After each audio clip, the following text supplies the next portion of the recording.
Ladies and gentlemen, welcome to another edition of Better Than Broadway. We are back. It's been a while. And guys, was it all a dream?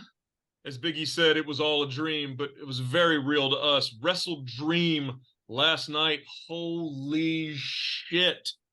What a show from top to bottom. We will get to that. But first, fellas, welcome back. How are we doing? Yeah, it's been a minute. It's been a minute. It's been a minute. Who's old enough? We're all old enough to know that commercial, actually. That's the fun part. My jokes hit with you guys. That's the best part, you know? I like it. So Speaking of dreams, my past couple weeks have felt like a dream. It's been producing this vampire movie, and can't wait to see. It's gonna be awesome. But you know, when you're making a vampire movie, you pretty much become a vampire because you know you got to shoot nights, and so it's like my schedule's been completely just totally fucked. Yeah, I feel it. I've been playing GI Joe for the last couple months, and so that is completely done, and I finally have time to do all the important stuff in life, like watch pro wrestling, and I'm excited about it because you know we were just talking before we came on here. Both Ryan and myself are extremely backed up on what's going on in the world of wrestling, and we know that if you miss a week, you might have missed 12 years. So, Rob, this is going to be a surprise for us as you tell us everything that's happened since our leave of absence. Well, we had two great events over the weekend. We had WrestleDream, AEW's wonderful tribute to the legend Antonio Inoki, who created New Japan Pro Wrestling back in 1972.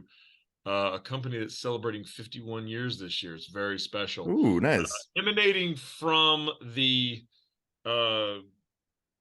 Climate Change Center in Seattle, I guess. I don't know what the hell they call it, but something like that. It's like the Climate Promise Change Center. It's some shit like that. I don't know. It's wacky. The Melting Iceberg Center. Right. Exactly. It's the Global Warming Center. Save the Whales Center in Seattle, Washington. You could only have something like that in Seattle and make it make sense. But here we are. We had WrestleDream. We start the night off. We had a lot of good undercard matches. One that was of particular interest to me was Claudio Castagnoli and Josh Barnett. Dude, I didn't know Josh Barnett was back. Like, dude, he is a beast. So, as some of the followers might know, Josh Barnett owns Bloodsport, which is a pro wrestling hand-to-hand combat kind of underground wrestling outfit. And there are strikes and kicks and punches, you know, but I think it's still kind of scripted. I'm not really sure. But is it basically like because I mean Barnett comes from, you know, the Pride, MMA and the UFC and Strikeforce. I mean, he's a bona fide badass. And so if you guys don't know, there's the Pancrase fights that a lot of guys like Mark Ward fought, Boss Rutan. That was Suzuki. Yeah. But that was Pancrase. Those fights, like, you can't do you can't do close hand punches. You can do open hand slaps. That was like Bass Rutan when he could kick you, and then all of a sudden smack. And he just knock people out. That is literally where the term "slap you silly" came from, because they used to slap the shit out of people. And now we have slap fighting as a combat sport, apparently. I don't know if I'd call it either one of those things. Slapped in the face? No. I don't know if I would call it either of those words, combat or sport. But I mean, it's a sport or an entertainment, you know, segment to where like your only job is to take a full power hit to the face and don't get knocked out. Like, come on. We'll call it birth control entertainment. Oh my gosh. Dear God. Things that make you want to Claudio picks up the win against Josh Barnett in an 8.5-minute match that was absolutely fantastic. After the match, Barnett gets on the mic and says Claudio is one of the best in the world, if not the best in the world. And he really looks forward to seeing him in Bloodsport, and he'd love to work him again. Very cool moment. Moxley returns to AEW with Claudio. Very cool. And then briefly, we had the acclaimed Billy Gunn defeated TMDK, the Mighty Don't Kneel, in a trios match. Short 10-minute match, nothing to speak of, but we love it. We love the scissoring, and we love the Acclaim. Everybody loves the Acclaimed. Everybody loves the Acclaimed. Listen, we're in the main show now. MJF comes out with the belts by himself, defeats the righteous Dutch and Vincent by pinfall, clean pinfall. But there was a really great build up because he was like, I'm gonna suplex you or slam you guys, and he kept trying to slam what's his face, and then one couldn't do it, two, on third time's a charm. Good small storytelling in that one. Yeah. So MJF and Adam Cole are still the tag champs, even though Adam Cole is going to have pins in his leg in the next couple of weeks. So that sucks. Anyway, we still have tag champs. Adam Cole, Bay, Austin. We speedy recovery, bud. I want you to get better. Eddie Kingston and Katsuyori Shibata in the match of the night for me for the ROH World Championship and the Strong Openweight Championship, New Japan's Strong Openweight Championship. What does Strong Openweight mean? So NJPW has an American outfit that they kind of built during the pandemic called New Japan Pro Wrestling Strong. Okay. And their open weight division is kind of like an X division that Impact Wrestling has, where there's no weight limits, there's no weight classes, there's no heavyweight, there's no cruiserweight. It's just you get in the ring and you go to work, and that's it. And Eddie Kingston and Katsuyori Shibata, a lot of respect out of those two. Shibata is the ROH Pure Champion. Eddie gets the win here. The world champion gets the win here. After the match, lots of bows, lots of handshaking, raising the hands, lots of respect. That seemed to be a theme of the night. Was everyone was like, "Hey, let's handshake it out." I mean, it's nice where we're not having to tear each other down after a match these days. Yeah, no kidding. Justin, how do we feel about the honor code being upheld in so many matches? Lots of handshakes at this event at WrestleDream.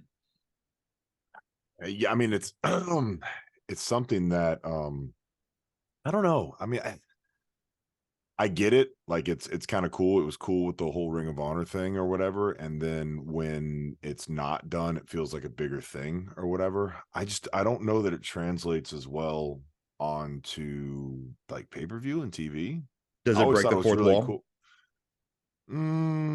No, I mean, I don't know. I mean, it technically, if it's a real sporting event like in UFC, they get done and they hug each other afterwards, right? No matter how terrible, because they left it all out in the ring and they got their differences aside. So technically, a decent human being should feel that kind of temporary satisfaction of emotion after the match. So it makes sense. It does give a certain sense of realism to it, I guess.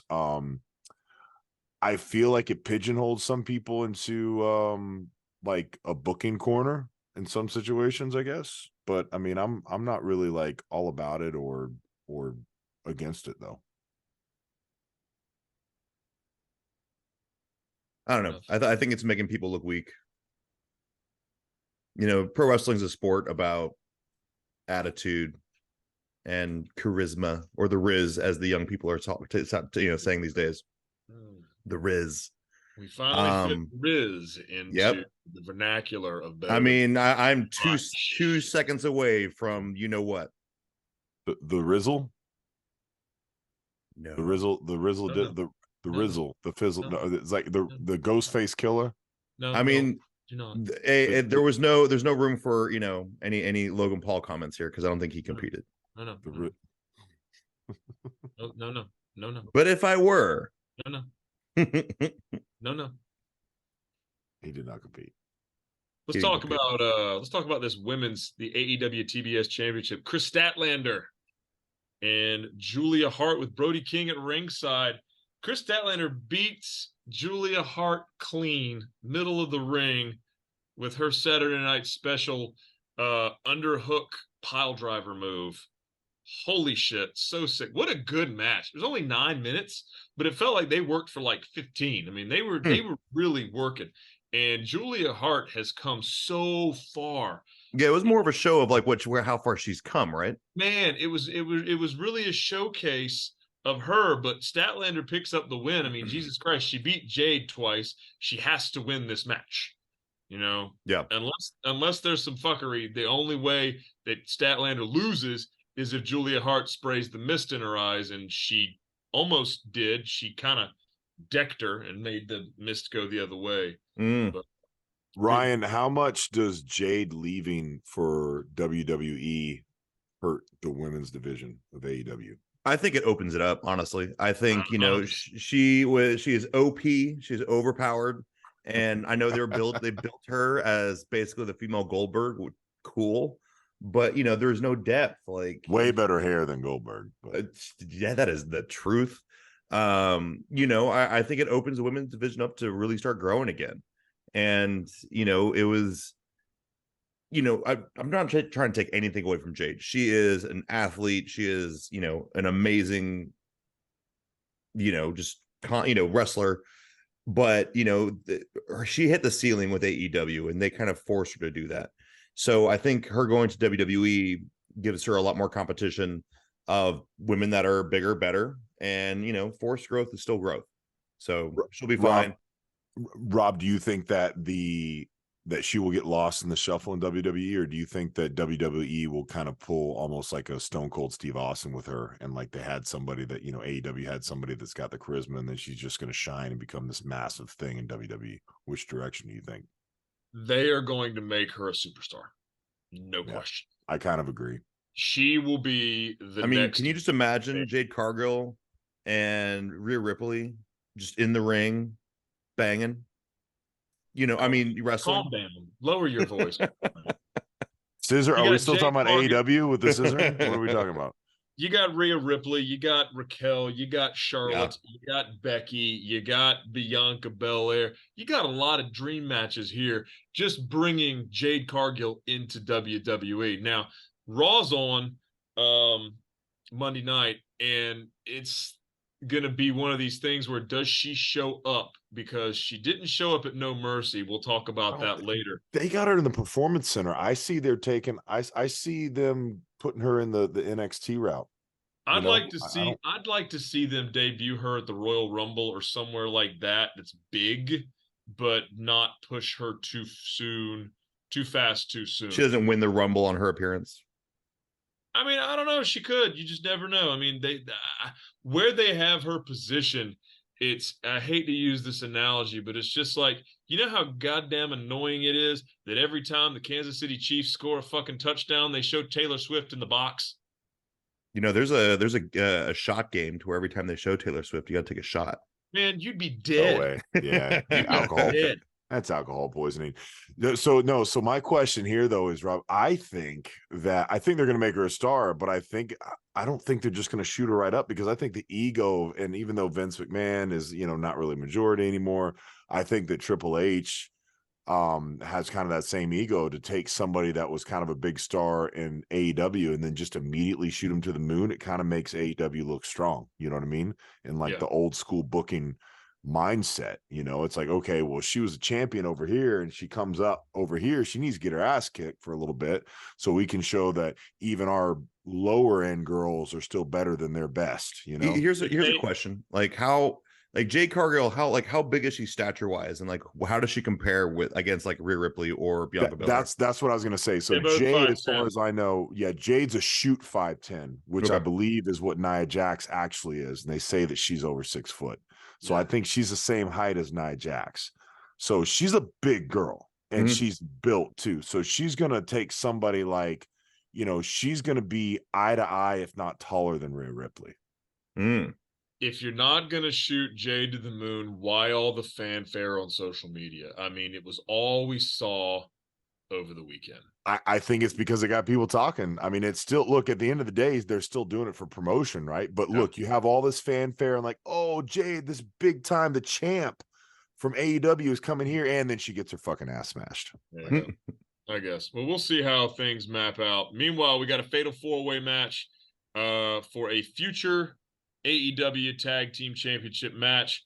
You got the Bucks, the Lucha Bros, you got the Guns, Austin and Colton, and you got Orange Cassidy and Hook, who are my favorite tag team in the world now, because it's just hilarious that you've got the most intense guy and the most Orange guy. Hook.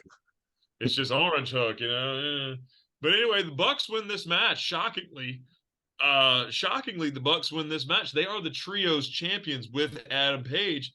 And now they have a tag team championship match against. Wait, I thought they're the trios champions. I thought the trios champs. The Acclaimed with Billy Gunn. The Acclaim's the trios champs. I'm sorry, they're the Ring of Honor trios champs. Okay, yeah. They're the Ring of Honor 6-man tag is the official name of those titles. They defeated Swerve Strickland's group for that, Brian Cage and all them. I don't know why the Embassy or whatever. Right? The Embassy, you're right. They did that just to advance the storyline with Adam Page and Swerve, which is the next match we'll get to. But the Bucks win this match, and we're getting FTR Young Bucks 4.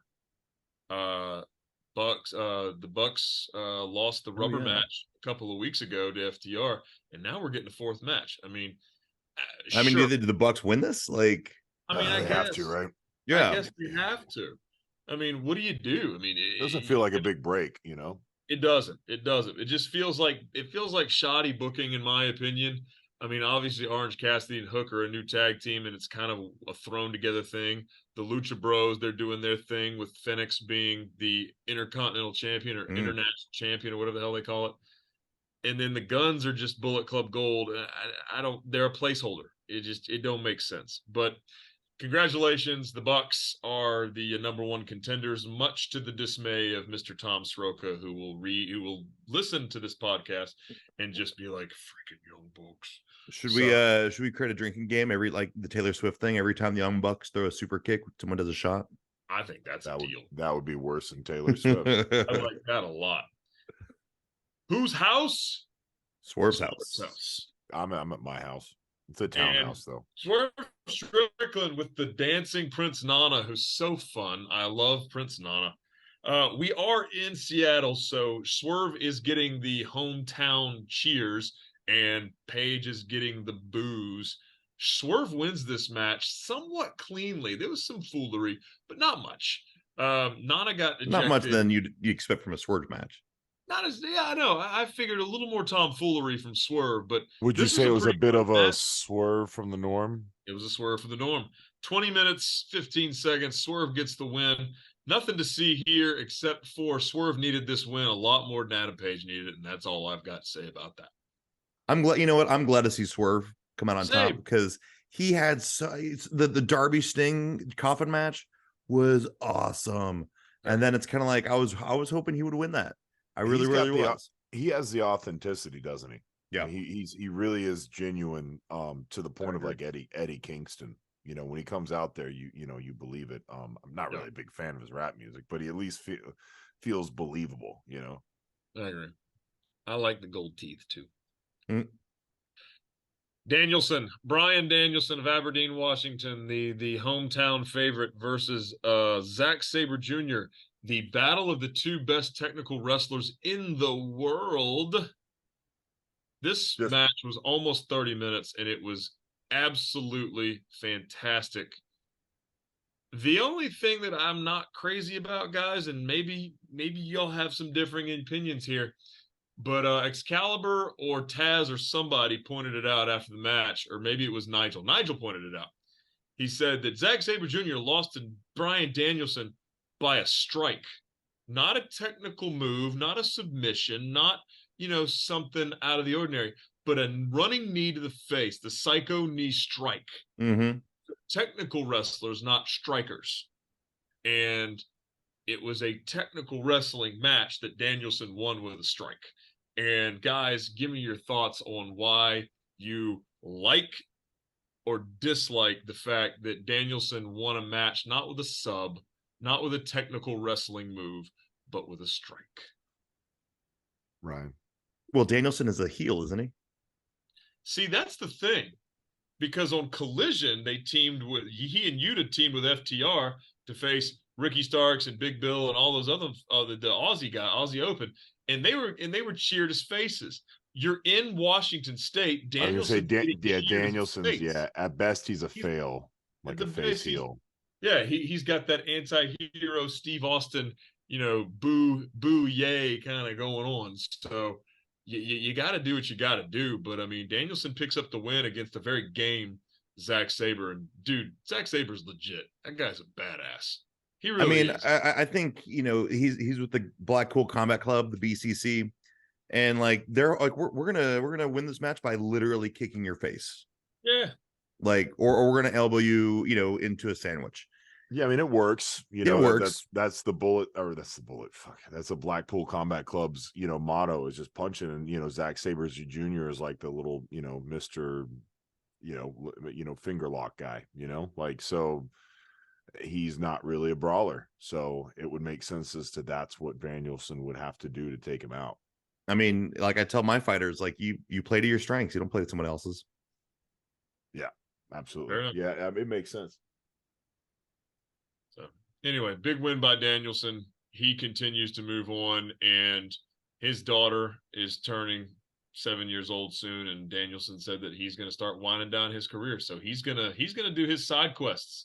He's going to have fun and wrestle who he wants to wrestle. And goddamn it, I don't blame him. You know, the dude's had a hell of a career. We need to get him and Jonathan Gresham together. That was John's. Oh my God, I would love to see that match. God, yeah. I'd pay all the monies for that. I'd pay Danhausen style bags of money. Danhausen bags of money. I miss Bill bags with money symbols on it. Ah, yes. Here is the match that I gave zero shits about.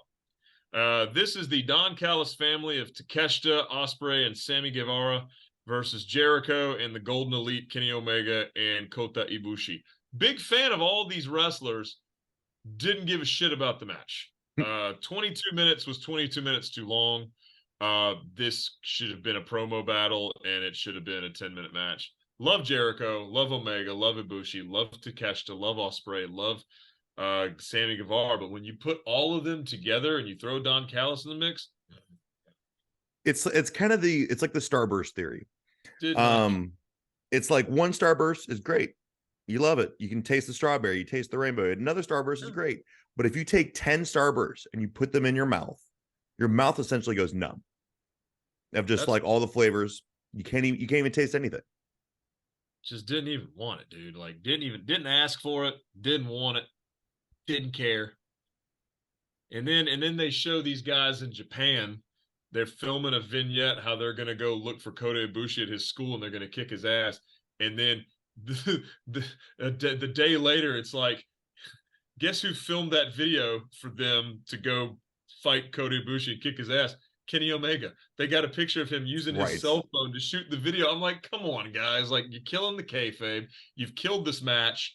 The whole thing it needs to stop. It's just awful. You guys have both followed and, you know, you've known about CrossFit for a while, right? Oh yeah. Yeah. You know that back in the day, like when CrossFit first started, you know, it was the unknown and the unknowable. So they used to literally, the first CrossFit games, they would have like this bingo thing, right? Like they called it a hopper. Okay. So it's a hopper wad. So what they would do is they would take out these little ping pong balls. One ping pong ball would have like thruster on. Another ping pong ball would have like a pull-ups on it.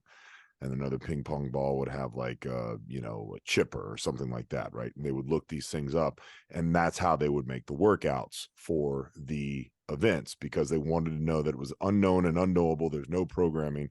There's no way you could know. It's basically just random shit that they threw together, right? Aye. This is a hopper match.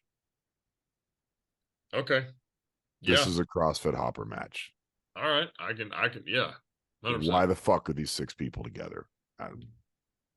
See what happens. Yeah. Yeah. 6 people that we care about, but when you put them together, they are a glob of starburst that you just don't want to fucking have. But isn't Sammy in Jericho feuding now? They are. But okay. I mean, yeah, they are. But, you know, it's just, again, let them have a match together. Let them have another match. Let Sammy finally beat Jericho. Like, even with Don Callis helps. I mean, yeah, he pinned Jericho in the match. But it's like, okay, well, what now? Right. Just seemed like a waste of time. Another match that feels like a waste of time is this next match with FTR and Aussie Open for the AEW Tag Team Championships.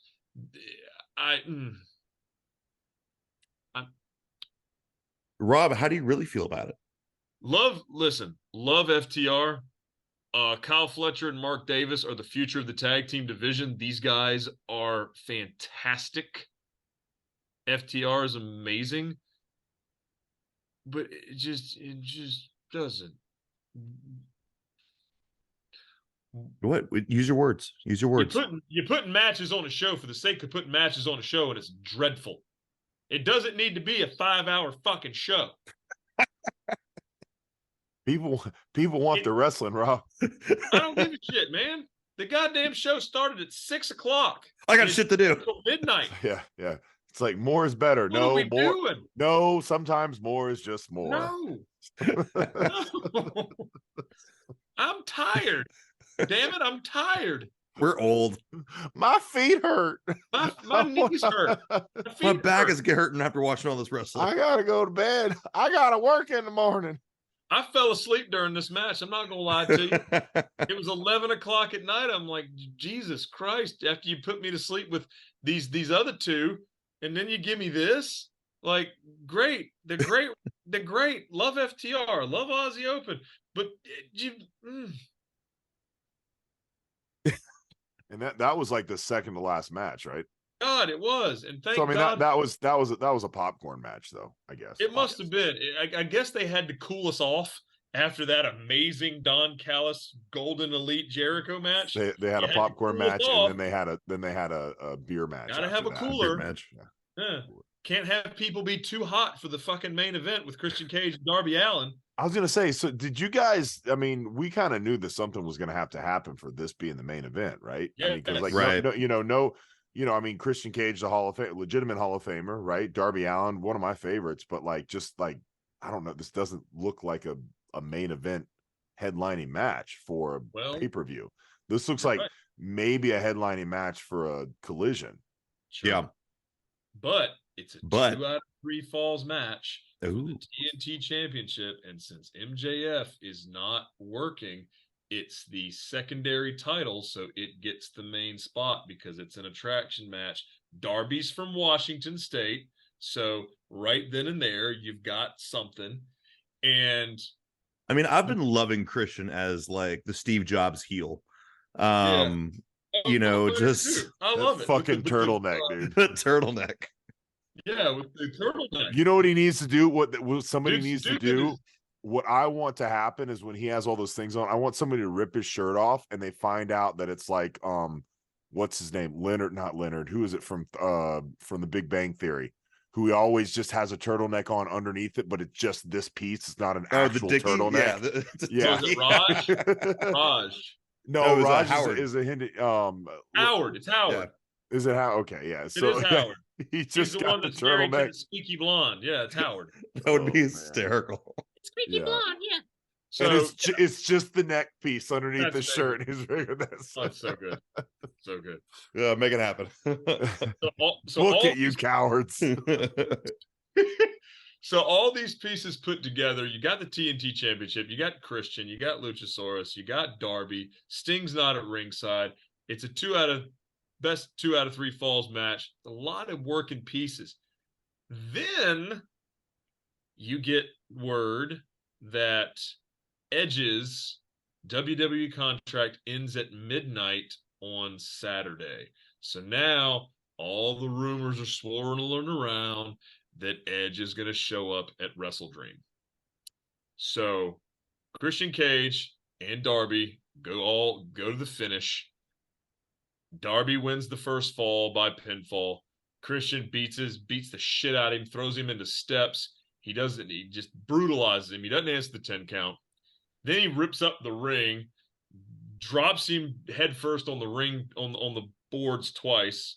You know, for people that don't know, the ring is a metal frame and 2x4s. 2x10s, yeah. 2x10s, thank you. 2x10s going all the way across, a 1 to 2 inch pad, and then canvas, and it's all tied down to the metal.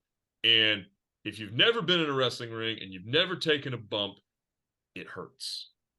You get used to it, you callous up to it, but first couple of times it feels like shit. It's like a cement. It's like a cement trampoline. Yes, it's like a cement trampoline, and then eventually it feels like a very thin bed mattress. But you get used to it; it's not a big deal. He pulled back all the padding, and you got bare steel and wood, just hanging out. Drops him on his head. Wait. does all this thing. Wait. Did you just say bears are made out of steel? Oh dear God. You said he said bear steel, Ryan. Yeah, he did. They make bear flavored steel? Yes, they do. It's very delicious. It tastes a little bit like chicken, but it's gamey. Fuck. So yeah, you'll try it. You'll try it one day. You'll like Hey, it. do you guys think, honest question, do you guys think that the crew appreciated Christian cleaning up halfway for them? Because that's one less thing that they have to do to the cage once they bring it down at the end. As someone who has put wrestling rings together, I am grateful. Thank you, Christian. You delightful man. You wonderful. He's working for the backstage people, not for us. Love it. Yeah. You love it. You love it. Nick Wayne comes out, steals the title from Christian, gets in the ring, knocks Darby out with it, hugs Christian. Christian pins him. It's over. Christian's still the champion. But no, wait, there's more. Sting comes out to rescue Darby. They all get beat down. Here comes the concerto, and then the lights go out. You know him. And then we get a promo of the car. Dude gets in the car, drives it. It says rated R on the road. The place goes fucking bananas. You got Metalingus hits the air. Edge comes out. Excuse me. Adam Copeland comes out and starts. Yeah, who's this new guy, Adam Copeland? This new guy, Adam Copeland. Apparently, he's just some. He looks shockingly familiar. He's apparently he's a wrestler. He was an actor. I can't believe he didn't debut as Sexton Hardcastle. Yeah, he could. He could Wednesday night. He could have been that. He could be Wednesday night. But yeah, so anyway, Adam Copeland, Edge, the rated R superstar, is in AEW. The holy shit moment of, I don't know, the year. Yeah. I mean, Jade signing with WWE is a big deal, but a 25-year veteran is now in the competition. I mean, would you say him joining AEW is bigger than who we don't talk about anymore? Yeah, way bigger. Screw that guy. Cool. I'm definitely more excited to see Edge in there than I would to be able to, to see the D in. Yeah. D in, not the other one. Yeah. 100%. 100%. Just alone. I mean, and then the fact that he came out there right with Christian. I mean, of course, he has to. Like, I'm just so glad that they're doing that, and that they didn't just immediately go. Because like the first thing that everybody was like, oh well, why didn't you do what is it, LAX? Like when Eddie came out, they're like, I don't want to do that or whatever. I think everybody wanted LAX to be a thing. And they, you didn't really get that from Impact, from the days when Eddie was Impact. And I think they've done a couple other things where you think that like that's where they should go for it, and they just don't go for it. So I hope that they full on do this. Damn well that Adam wants to have one more run with Christian, and then they probably would be nice to have them get the tag titles, right? It's to see Christian and Adam against fucking Hardy Boys one more time. Who's going to break their hips first? Yeah, sure. Like, Hardy Boys, Young Bucks, FTR, who are close personal friends with Adam and Christian. That's the Young Bucks in a 4-way ladder match. I'm here. Oh my god, sign me up. I'll go. Did you guys see the photo that came through Reddit today? I'm sure it's on other social media of Adams and Beth's house, where he wrote her a note on the fridge, said "Be out to walk the dogs, be right back, Adam." It was like the letters AE and W. Yeah, with AEW. Yeah. I thought that was clever. Yeah. So yeah, the guy's got a sense of humor. You got to give him that. But yes, Adam Copeland, the rated R superstar, formerly known as Edge, is in AEW. He will make his AEW Dynamite debut this Wednesday night. What's he gonna say? We don't know, but we're gonna cover it because this is the story of the year now. This is it. This is the story of the year. He's got a 1-year deal with AEW, and we're just going to see. He's going to be a full-time worker. Love it. Like full-time. Oh, so full-time, like he's there every week? Because I know he's going to be there in Dynamite. He specifically said they're going to see. Tony started the scrum up with saying that you're going to see him wrestle more than you have since he's returned. Yep. Yeah, because he was only like on like a 12-match contract with like WWE. I believe he was on like an Undertaker deal. Yeah. Or, you know, a Lesnar deal or something. Yeah. But he wants to work, and this is probably going to be the end of his career, most likely. I mean, yeah, but going out with his best friend, like that's gonna be fucking awesome. Oh, it's gonna be fucking awesome. I'm excited for him. Like, you know, he gets, not only does he get Christian, he gets the Hardys, and he's got FTR. Those are all his boys, and you know they, you know, yeah. But then, you know, the first thing that he said, yeah, the first thing that he said is like, I've never been in the ring with Samoa Joe before.